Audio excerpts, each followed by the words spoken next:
우리 앞전 사람 같이 인사하겠습니다. 사랑하고 축복합니다.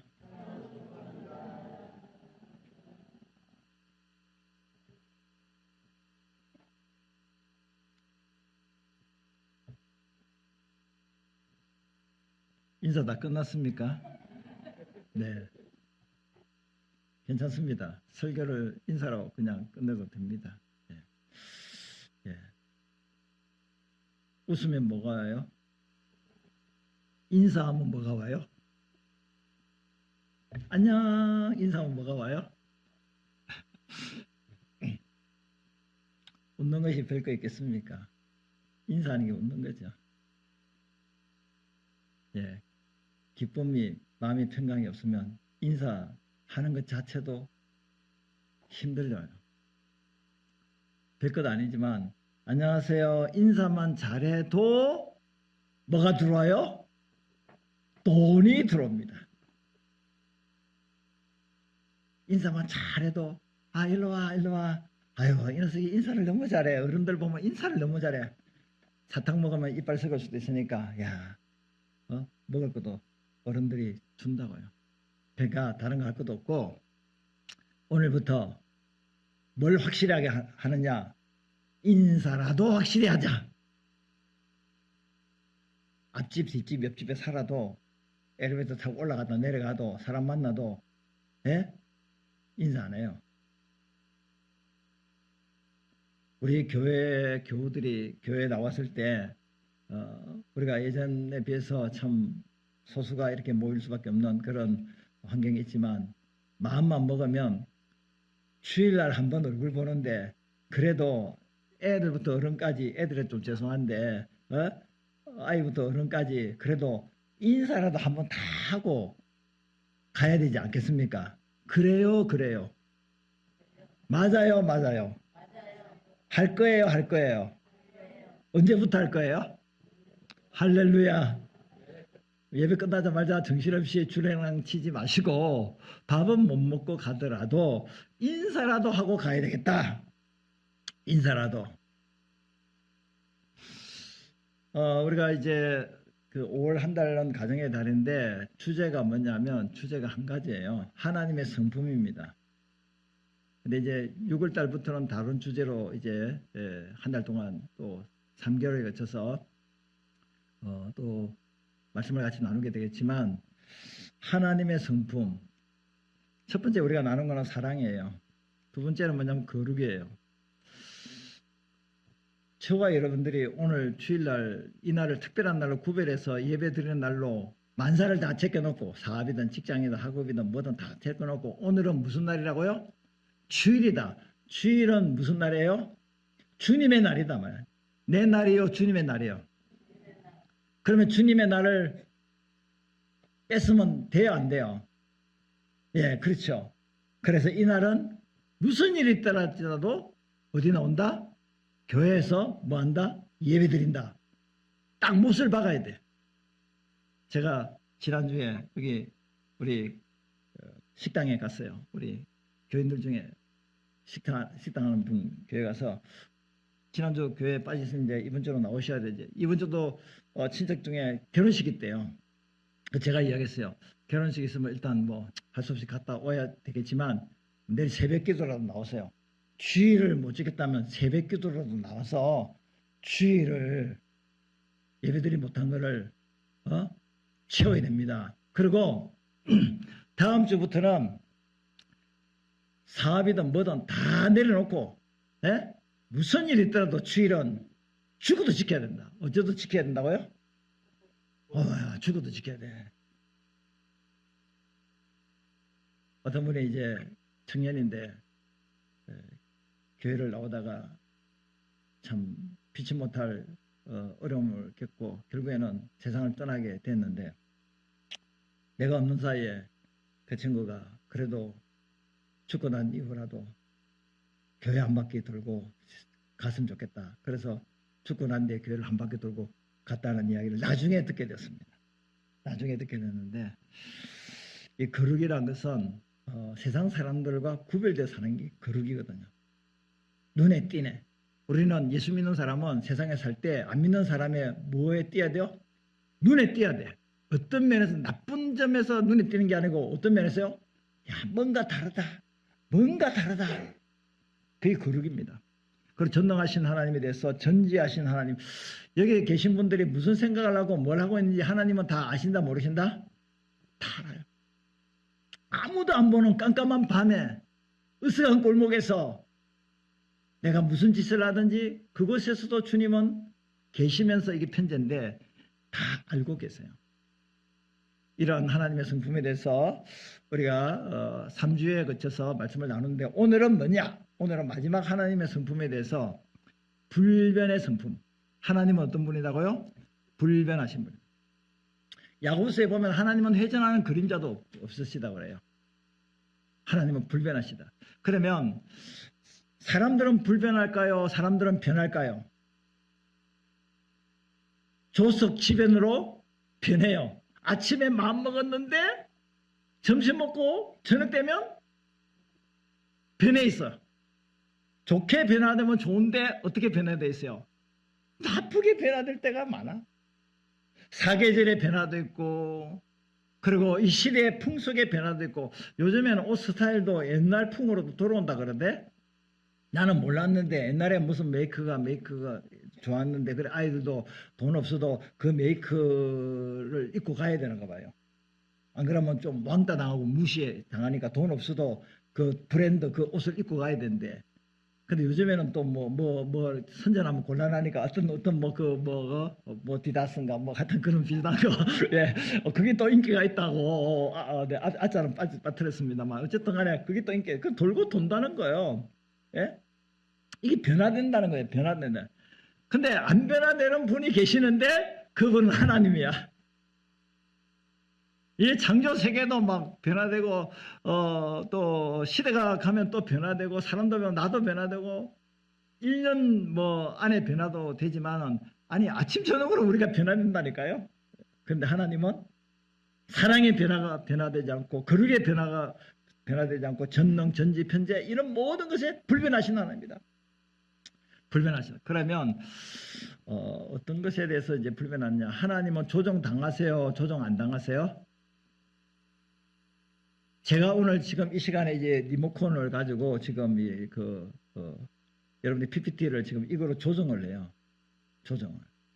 이렇게 아까 한 거 이렇게 하면 없어지고 이렇게 하면 생겨요. 이 조정을 하는 거예요. 리모컨으로 조정해요.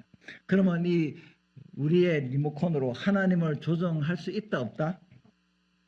하나님은 조정 당하신다 안 당하신다?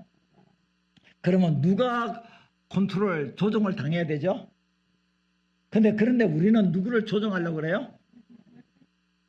하나님을 우리가 오야봉이 돼가지고 하나님을 꼬봉으로 생각하고 하나님 이거 해주세요 저거 해주세요 그럼 안 해주면 하나님 나 미워하는 거 아닙니까? 왜 안 해주시는 거? 내가 이렇게 천사진을 다 그래가지고 이렇게 설계를 해서 이렇게 해 주십시오라고 기도하고 간구했는데 그대로 안 되면 아이고 그래서 지난번에 제가 말씀드렸잖아요. 전사님 같이 전도를 하는데 어떤 분이 안성에 이쪽에서 교회를 나가시다가 이제 퇴근해서 집으로 오시다가 퇴근길에 그냥 어떻게 넘어져가지고 팔이 부러진 거예요.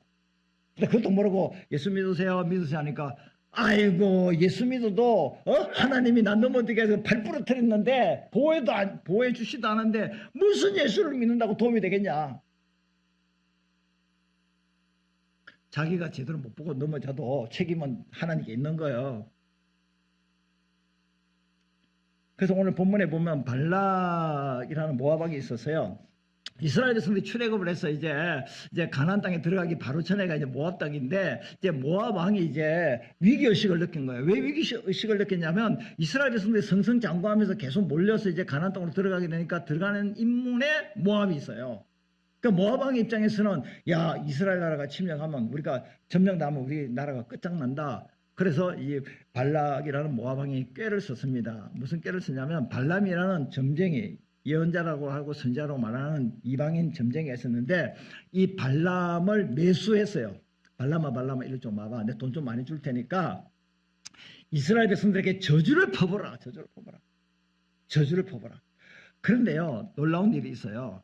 여기 민수기 23장 7절 8절에 보면 발람이 누구예요? 점쟁이에요. 발람이 여호와의 전하에 말하되 발락 모압 왕이 나를 야곱 이스라엘을 저주하라 하도다. 그래서 이 발람이 뭐라고 이야기했냐면 하나님이 저주하지 않으신 자를 내가 어찌 저주하며 여호와께서 꾸짖지 아니하신 자를 내가 어찌 꾸짖으라. 우리 26절을 같이 한번 읽도록 하겠습니다. 발람이 발락에게 대답하여 이르되 내가 당신에게 말하여 이르기를 여호와께서 말씀하신 것은 내가 그대로 하지 않을 수 없다고 하지 아니하더이까. 하나님께서 말씀하신 것을 내가 그대로 하지 않을 수 없다고 하지 않았습니까? 당신이 나로 하여금 이스라엘을 저주하라 했지만 내가 저주를 하려고 해도 저주가 안 나간다는 거예요. 그러니까 발람이 예언을 어떻게 하냐면 이스라엘아 복을 받을지어다 그렇게 되는 거예요. 발락은 저주하라 이스라엘아 저주를 받을지어다 그렇게 하라고 해서 산 위에 데리고 올라가서 이스라엘 백성들이 진영을 바라보면서 저주하라 돈 준다 그렇게 했는데 손을 들고 저주를 받을지어다 딱 이렇게 하는데 무슨 말이 나갔다고요? 축복을 받을지어다 3번이나 그렇게 해서 그래 발락이 열받은 거야. 열받은 거야. 아니 내 저주를 하라고 너 데리고 왔는데 저주를 왜 하라고 왜 축복하냐. 그러니까 발람도 또 열받아서 아니 내가 저주하려고 해도 저주가 안 나갔는데 어떻게 하라고 저주해야 하는데 안 나갔는데 왜 안 나갈까요? 하나님을 조종할 수 없다는 거예요. 왜냐하면 하나님은 이스라엘 백성들을 축복하기를 원하시거든요. 예레미야 18장 5절 12절을 보면 이스라엘 백성들을 뭐로 이야기하냐면 진흙으로 비유하고요. 하나님을 토기장이라고 비유해요. 그러니까 진흙은 누구 손 안에 있어요? 토기장인 하나님의 손 안에 있어요. 그러면 진흙이 토기장에게 나 고래청자 고래자기로 만들어주세요. 나 요강 싫어요. 나 단지로 만들어지는 게 싫어요. 나 고래청자 고래자기로 만들어주세요. 그래서 임금님의 왕궁에 있고 싶습니다. 그렇다고 해서 진흙이 마음대로 자기를 만들어갈 수 없어요. 토기장인 하나님이 알아서 만드시는 거예요. 주권적으로 만드시는 거예요. 원하시는 대로 만들으시는 거예요. 그래서 저와 여러분들의 인생은 누구 손 안에 있어요? 토기장이신 하나님의 손 안에 있어요. 이 말은 뭐냐면 하나님이 진흙인 우리를 조종하고 우리를 만들어 가신다는 거예요. 진흙인 우리가 하나님을 어떻게 이래라 저래라 할 수 없다는 겁니다. 그래서 계속해서 보면 7절에 하나님이 어떤 민족을 멸하려고 합니다. 왜 멸하려고 하냐면 그들이 악하기 때문에 심판하려고 해요. 근데 그들이 죄를 회개하고 악에서 돌이키면 하나님이 재앙을 내리잖아요. 그리고 또 하나님이 복을 주시기로 딱 생각을 하고 계획을 하셨는데 근데 죄를 보면 악을 행해요. 그러면 복을 내리려고 하다가도 하나님이 심판을 하신다. 그러므로 이스라엘 백성들아 너희는 악한 길에서 돌아서라. 그렇게 하나님이 예레미야에게 말씀하셨어요. 여기서 제가 말씀드린 건 뭐냐면 불변하신 하나님인데 왜 하나님이 저주를 내리려고 하다가 회개하면 저주 안 하고 그리고 또 축복을 내리려고 하시다가 또 불순종하면 하나님이 저주를 심판을 하신다. 그러면 하나님은 불변하신 하나님이 아니지 않느냐. 변하는 하나님이 아니냐. 인간이 어떻게 하느냐에 따라서 변하지 않느냐라고 말씀을 드렸는데 여러분 이 말씀은 그런 의미가 아니고 하나님의 성품은 불변하시는데 어떤 성품을 하나님이 가지냐면 하나님은 공의와 정의를 가지고 있는 하나님이시기 때문에 죄를 보면 거기에 대해서 심판을 하시는 거예요. 근데 회개하면 긍휼과 자비의 또 성품을 갖고 있기 때문에 용서하신다는 그 말씀이 오늘 여기 내용이에요. 이거는 하나님의 뜻이 오락가락한다는 말이 아니고 하나님의 성품 중에 정의와 공의의 성품이 있고 약속하신 말씀을 이루시는 하나님이기 때문에 회개하면 살 길을 열으시는 하나님이다. 자비의 하나님. 여러분 하나님은 자비와 긍휼이 풍성하신 분이심을 믿습니다. 나중에 성경 구절 보겠지만요. 이제 그 성경에 누가복음 15장에 보면요. 그 어떤 아버지에게 두 아들이 있었는데요. 그 큰 아들은 집에 있는데 둘째 아들이 아버지의 유산을 받아가지고요. 허랑방탕하게 돈 다 쓰고요. 이제는 돼지가 먹는 지엄 열매도 먹지 못해서 배가 고프니까 이제 내 아버지 집에 돌아가야 되리라 하고 돌아올 때 아버지가 어떻게 했을까요? 아버지가 그를 보고 측은히 여겨 불쌍히 달려가서요. 목을 안고 입을 맞추고요. 그리고 목욕을 시키고 옷을 갈아입히고 가락지를 끼우고요. 새 신발을 신기고요. 소를 잡고 잔치를 벌였습니다. 이것이 우리 하나님의 변하지 않은 사랑과 자비하심이에요. 할렐루야. 마땅히 당자는 아버지 집에 돌아오면 안 돼. 돌아오더라도 문 걸어 잠그고 쫓아버려야 돼. 그럼에도 불구하고 하나님의 사랑과 긍휼은 무궁하다. 변하지 않는다는 거예요. 자식이 잘못됨에도 불구하고 이런 하나님을 우리 아버지로 모시고 있어요. 할렐루야. 우리가 아무리 죄를 범하고 악을 행한다 할지라도 하나님 앞으로 돌아가기만 하면 어서 돌아오 어서 돌아망오 지연죄가 아무리 크고 무겁다 할지라도 주님께로 돌아가기만 하면 다 주님은 못해요? 받아주시는 거예요. 할렐루야. 이 하나님의 성품이에요. 그래서 우리 예수님께서 십자가를 앞두고 이제 겟세마네 동산에 기도하시는데 이렇게 기도하셨어요. 아버지여, 만일 아버지의 뜻이거든 이 십자가의 잔을 내게서 옮기시옵소서. 여기서 이제 중요해요. 그러나 내 원대로 마시옵고 아버지의 원대로 되기를 원하나이다. 아버지의 원대로 되기를 원합니다. 내가 기도를 통하여 내가 하나님을 움직이려고 조정하려고 하지 않고 하나님의 뜻대로 되기를 원합니다. 여러분, 기도는요, 내 소원을 가지고 내가 필요한 것들을 간구하는 것이 기도가 아니라 하나님의 뜻이 뭔가를 묻고 그 뜻대로 순종하겠다는 자세로 나가는 것이 기도의 원판이에요. 그래서 저희 교회가 이제 D6를 하는 입장에 있어서 점점 이제 가정에서 해야 될 책임감이 무거워지기 시작하는데요.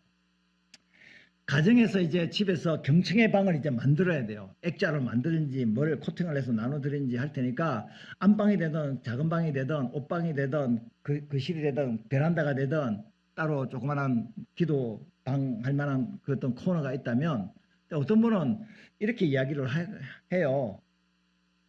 디시스 코리아 대표님 김신하 목사님은 이 기도 방을 만들 장소가 없다. 그러면 옷장에서 들어가서 기도하는 거예요. 옷장에 들어가서 기도하라는 거예요.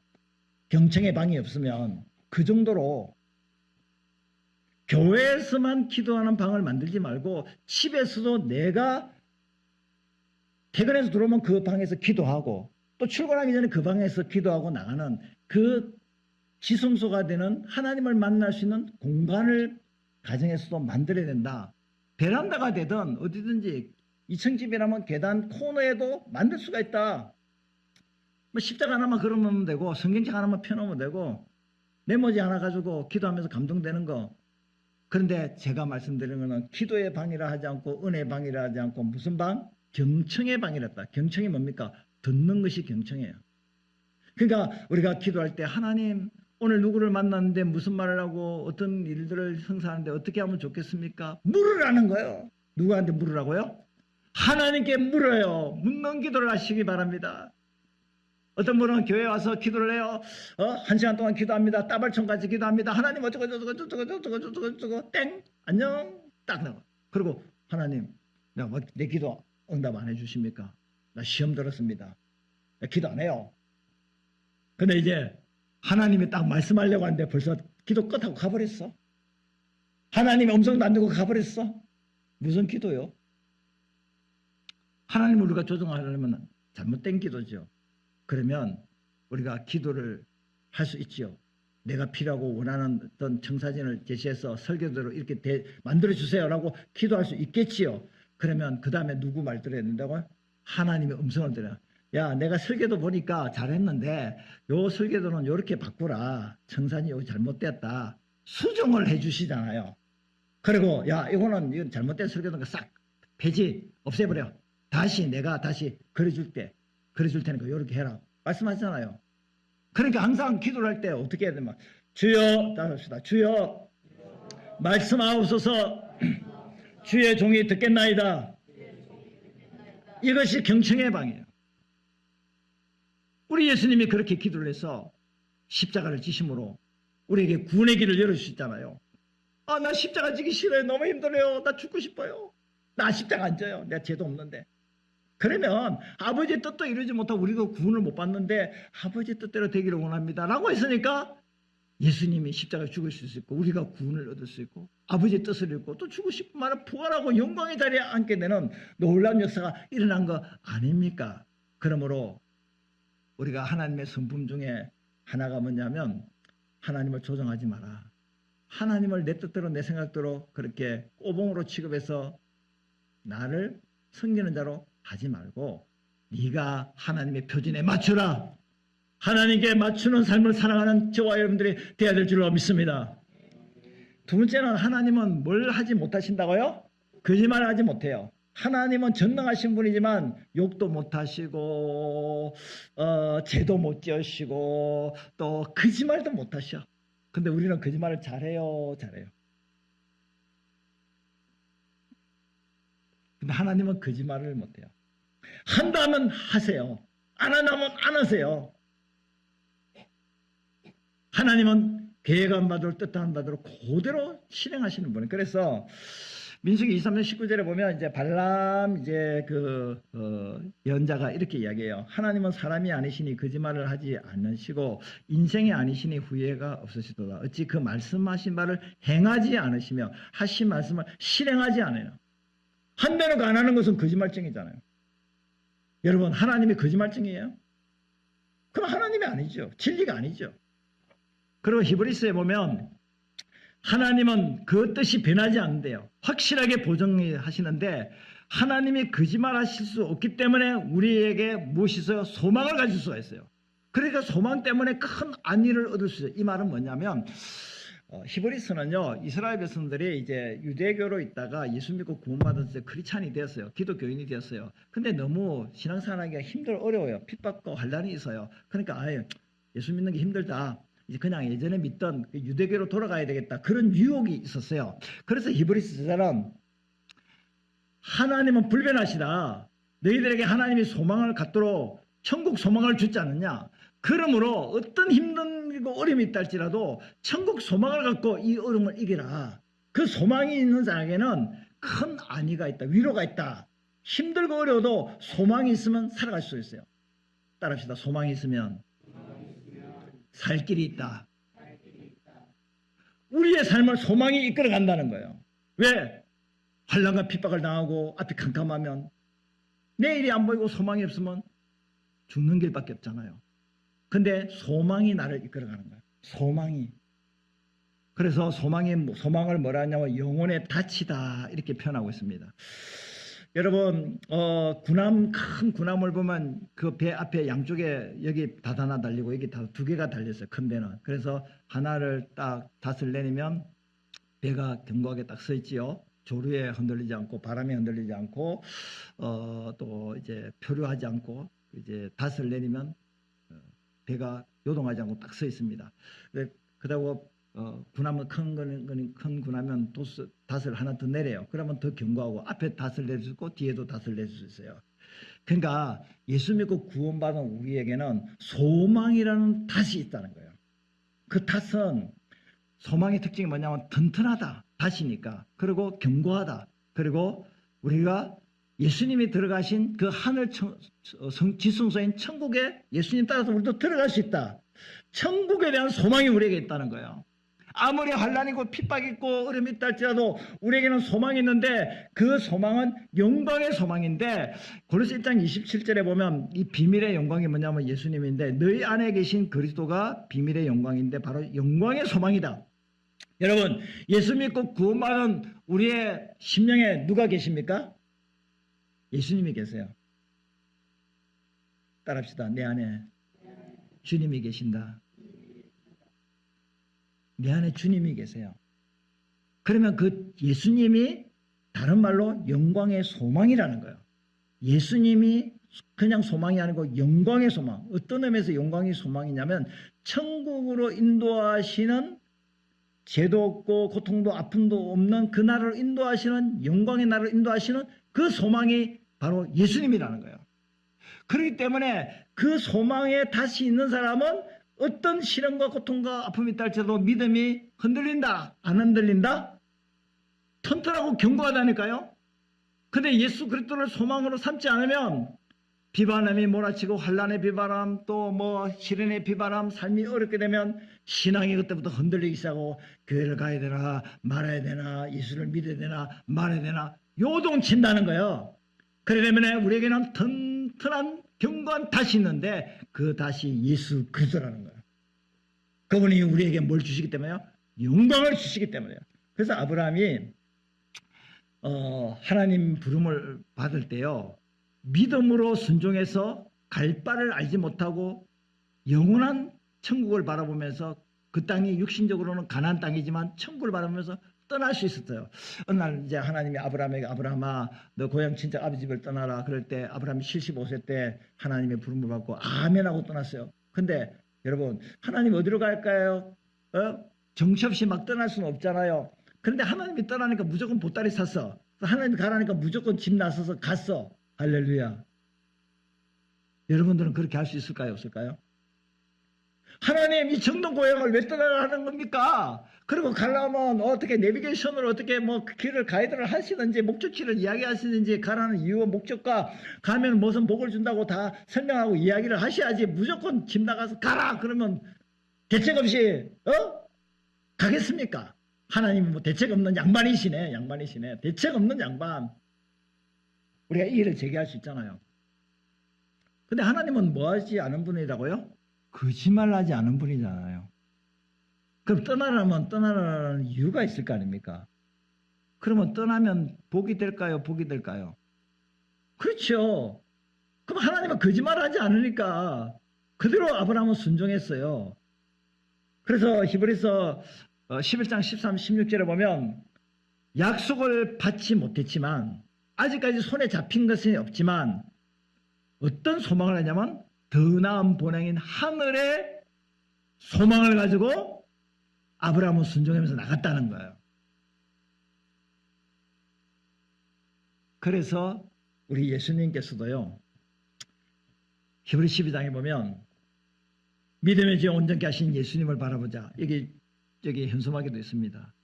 이 말은 뭐냐면 우리의 믿음을 시작하게 하신 분은 예수님이에요. 그리고 우리의 믿음을 성숙하고 완전케 하신 분도 예수님이에요. 믿음의 알파와 오메가 처음과 끝이 예수님이에요. 그래서 예수님을 바라보자는 것은 예수님의 모습을 닮아가라는 거예요. 우리의 신앙은 예수님을 닮아가는 것이 우리의 신앙생활을 제대로 하는 거예요. 그래서 예수님은 십자가라는 그 고통이 있었지만 왜 끝까지 십자가를 참았냐면 그 십자가를 지심으로 인해서 우리의 구원도 이루고 그 십자가를 지심으로 인해서 죽음에서 부활하고 하나님 보좌 우편에 앉아서 천지 만물을 다스리시는 왕노를 하시는 그 은혜를 힘있기 때문에 소망이 있기 때문에 십자가를 지셨다는 거예요.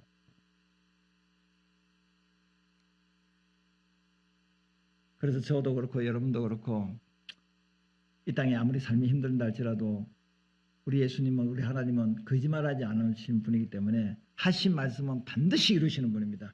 천국이 있다면 있는 거예요. 지옥이 있다면 있는 거예요. 왜? 주님은 거짓말 안 하시기 때문에 그래요.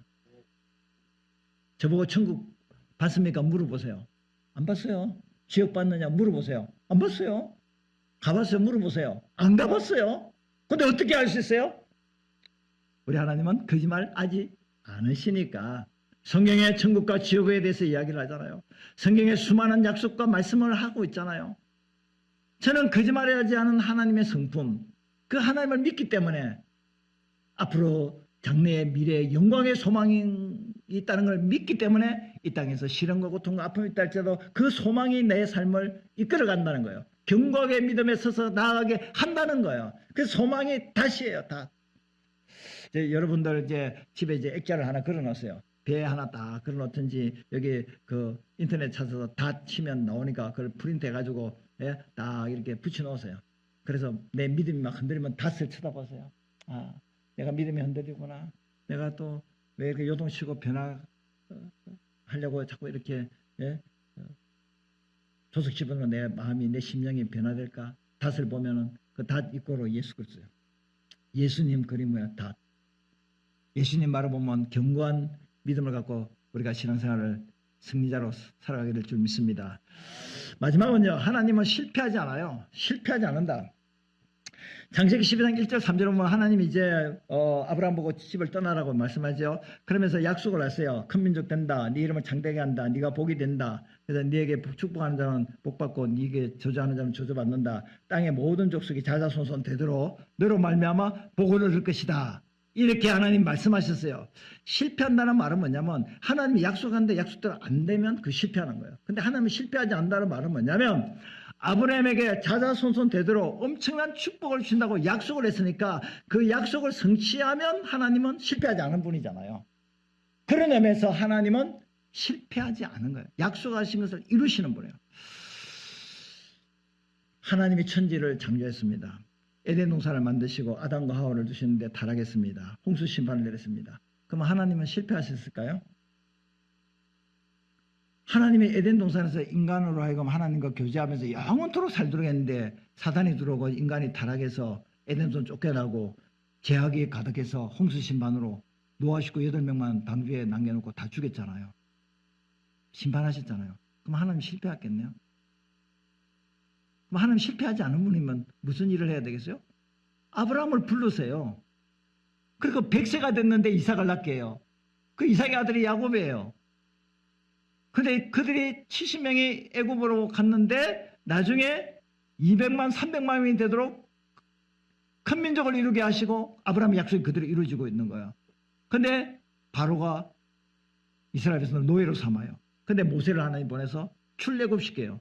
광야길을 갑니다. 불순종합니다. 하나님이 심판해서 40년 동안 방방뱅뱅 돌게 하십니다. 그러나 그럼에도 불구하고 가나안 땅에 또 하나님이 들어가게 하세요.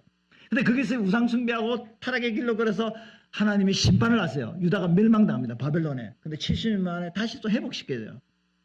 하나님은 천지 창조를 통해서 아름답게 세상을 만들었지만 사단의 역사와 인간의 죄로 하나님의 작품이 실패하는 것 같이 보였지만 하나님은 끝까지 에덴 동산을 다시 회복해 하기 위해서 아브라함을 부르시고 역사를 진행하시다가 마지막에 누구를 보냐면 예수님을 보내서 우리 죄값을 십자가에 지불어 부하시고 성령을 보내시고 천국 복음을 증가해서 결국에는 처음에 만든 그 에덴을 다시 회복하는 에덴의 회복이 새 에덴인데 그것이 신천지요. 새하늘과 새 땅이 천국이에요. 할렐루야.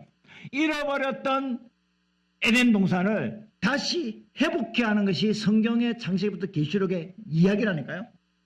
창세기 1장이 천지 창조예요. 마지막 계시록 21장 마지막 내용이 뭐냐면 새 에덴의 천국의 회복이에요. 그렇기 때문에 하나님은 절대 실패하지 않은 분이에요. 그래서 저는 예레미야가 3장 22절 23절을 너무 좋아하는데 같이 한번 읽도록 하겠습니다. 여호와의 인자와 긍휼이 무궁하심으로 우리가 진멸되지 아니함이니이다. 이것들이 아침마다 새로우니 주의 성실하심이 크시도이소이다. 아멘. 인자는 해세되는데 사랑이에요. 하나님의 사랑과 긍휼이 무궁하다, 끊임없이 불변하기 때문에 하나님의 인자와 긍휼이 변함없이 무궁하게 영원하기 때문에 우리가 뭐하지 않는다고요? 진멸되지 않는다는 거예요. 우리가 망하지 않는다는 거예요. 그것이 아침마다 새롭대요. 얼마나 성실합니까? 아침에도 하나님 우리를 사랑하시고 아침 또 새날에 되면 또 하나님 우리를 긍휼히 여기시고 아침마다 매일매일 에브리데이. 할렐루야. 오늘 이 시간에 숨쉬는 그날까지 숨이 끊어진다 할지라도 하나님의 우리를 향한 인자와 긍휼은 무궁합니다. 그래서 우리가 망하지 않은 거예요. 실패하지 않은 거예요. 그게 은혜지요. 그래서 고린도서 1장 12장 9절에 보면요. 바울이 이제 그 삼층천 하늘에 갔다 왔거든요. 근데 하늘에 갔다 오면 천국을 봤다면 얼마나 교만할 수 있겠습니까? 근데 바울은 천국 본 이야기를 하지 않아요. 천국 본 사람, 지옥 본 사람, 우리 교회에서도 간증하고 막 그랬잖아요. 사실은 바울은 간증도 하지 않았어요. 그냥 내가 삼층천에 올라갔다. 그거 끝이요. 근데 천국 가고 난 뒤에 무슨 병이 생기냐면 하나님이 사단의 가시를 주셨어요. 가시, 콱콱 찌르는 가시를 주셨어요. 천국 보고 난 뒤에 가시를. 그럼 하나님 왜 가시를 주셨을까요? 교만하지 않게 하기 위해서. 교만하지 않게. 왜? 나 천국 봤는데? 나 지옥 봤는데? 나 대단한 사람이야. 그러면 하나님을 높이는 거요? 바울 자신을 높이는 거요? 그러니까 가시를 딱 준 거예요. 그 가시가 뭐냐? 가시는 말에 조라다. 말을 잘 못한다. 지식은 대단한데 말빨이 저보다 말을 잘 못해. 저는 말을 잘해요. 잘해요? 저보다 말을 못해 바울이. 지식은 탁월한데 그것이 가시일 수 있다. 그리고 복음을 전할 때 환난, 핍박, 고통당하는 이런 것들이 가시가 된다. 그리고 자신이 이제 안질이 있다. 간질병에 걸렸다. 뭐 이런 여러 가지 정신적으로, 영적으로, 감정적으로 이런 모든 것들이 가시라고 추측을 하는데 무엇이 가시인지는 성경에서 이야기하지 않고 있어. 분명한 건 뭐냐면 너무 괴로운 거예요. 하나님이 가시 없으세요. 가시 없어요. 가시 3번 기도했는데 하나님이 네 은혜가 네게 족하다. 가시를 갖고 살아라. 가시가 은혜다. 따라합시다. 가시가 은혜다. 여러분 가시가 은혜입니까? 아멘 안 하잖아요. 근데 왜 가시가 은혜냐면요.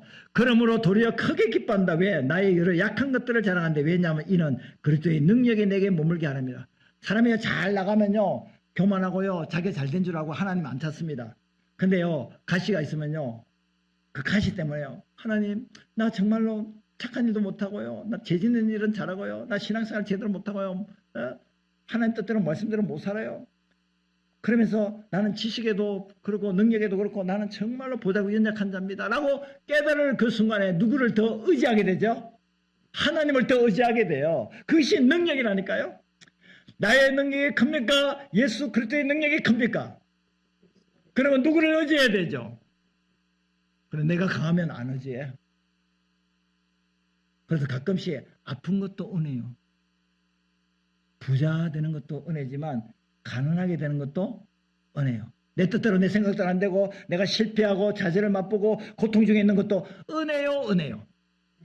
왜 은혜입니까?